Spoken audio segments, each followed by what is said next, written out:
Echo what my colleague from Delaware has said about the chaplain's Bible study on a weekly basis. That I think is the highlight for many of us throughout the week. And I would also say that the senator from Delaware also has a very good command of the Holy Scriptures. And I appreciate the opportunity that he and I and others have on a weekly basis to participate in that study, and would encourage other members to join us. It is truly an inspirational time, and something I think we all need in the busyness that we have on a weekly basis here in the Senate. Mr. President, last week the junior senator from Massachusetts and the congresswoman from the 14th District of New York introduced their Green New Deal resolution. And I think most Americans remember this socialist fantasy from when these members introduced it 2 years ago. It would be hard to forget a proposal with that price tag. There was one think tank that analyzed the initial proposal and released a first estimate that found that the Green New Deal would cost between $51 trillion and $93 trillion over 10 years. Let me just repeat that, Mr. President, between $51 trillion and $93 trillion over 10 years. To put that number in perspective, Mr. President, our entire federal budget in 2019 was well under $5 trillion. It would be interesting to learn where we're going to get that kind of money. A massive tax hike on the rich wouldn't get us close to paying for this. But I don't think I'm the only one who isn't sure where we'd get the money for this. I don't think the plan's authors have a very clear idea of that either. In fact, the entire Green New Deal resolution is notable for its complete lack of specificity. It proposes outlandish, impossible goals like upgrading every single building in the United States in the next 10 years for maximum energy and water efficiency, as well as comfort. But it offers zero, Mr. President, specifics for how we might actually accomplish them. I'm not surprised, because there's no way to come close to accomplishing everything that Green New Deal's authors want to accomplish over the next decade without enormous economic pain. Mr. President, so often when hearing the policies of the far left, environmental and otherwise, I'm struck by how they leave people out of the equation. Now, of course, the individuals proposing these plans don't think that they're leaving people out of the equation. The Green New Deal's authors are clearly under the impression that they're creating a paradise for American families. If paradise includes government supervision and administration of just about every aspect of American life.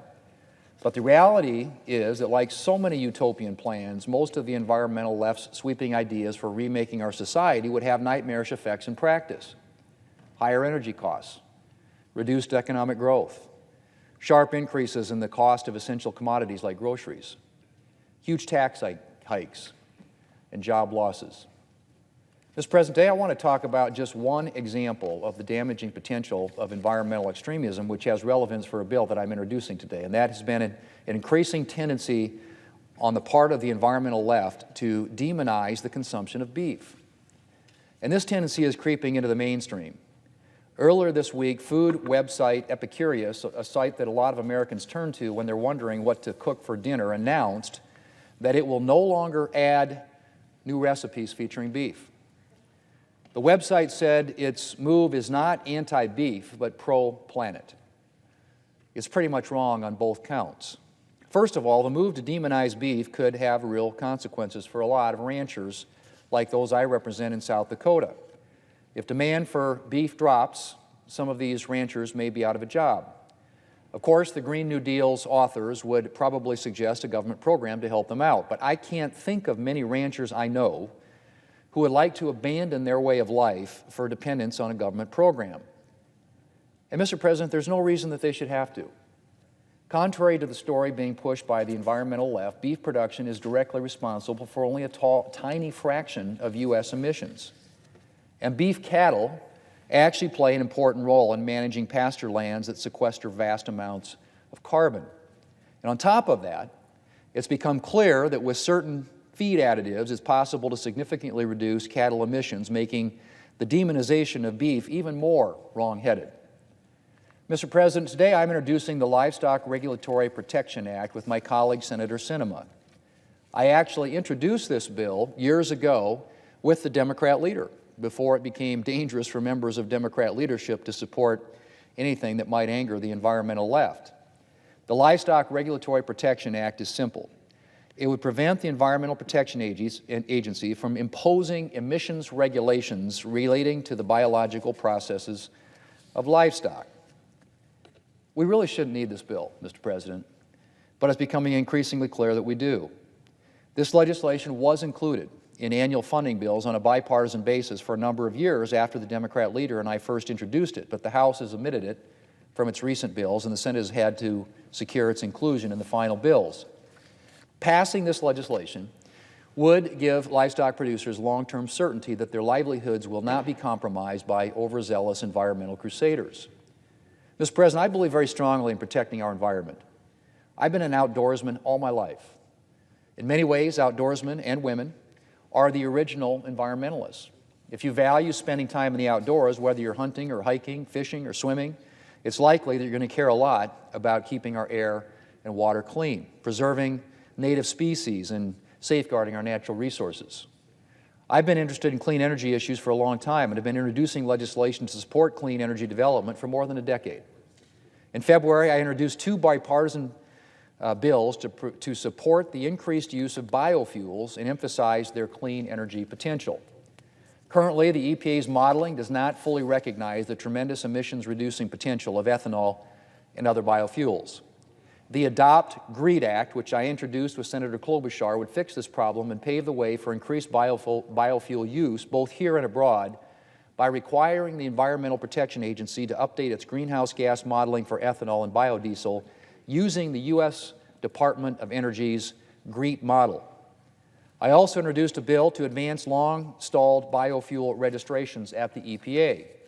Regulatory inaction has stifled the advancement of promising technologies like ethanol derived from corn kernel fiber, even though some of these fuels are already being safely used in states like California. My bill would speed up the approval process for these innovative biofuels. This would allow biofuel producers to capitalize on the research and the facility investments that they've made and improve their operating margins while further lowering emissions and helping our nation's corn and soybean producers by reinforcing this essential market. Just last week, I joined colleagues from both parties to co-sponsor the Growing Climate Solutions Act, legislation to make it easier for agriculture producers and foresters to participate in carbon markets. This bill is a great example of the kind of bipartisan process we should be following when it comes to climate legislation. So as I said, Mr. President, I strongly believe in protecting our environment, but I believe that we need to protect our environment in a way that takes account of people too.